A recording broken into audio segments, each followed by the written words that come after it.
అనగనగనగా ఒక అడవిలో ఒక క్రూరమైన సింహం ఉండేది.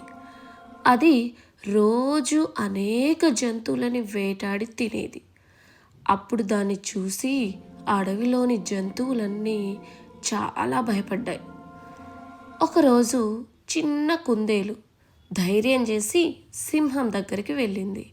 వెళ్ళి అది, రాజా, మీలాంటి ఇంకో పెద్ద సింహం కూడా ఇక్కడికి వచ్చింది అని ఆ సింహానికి అబద్ధం చెప్పింది.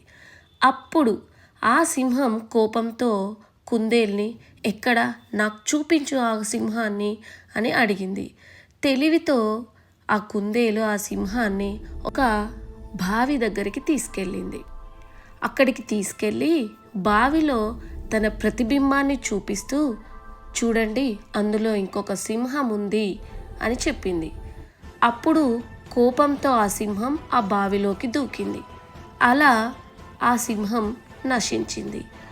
దాన్ని విన్న మిగతా జంతువులన్నీ పండగ చేసుకున్నాయి.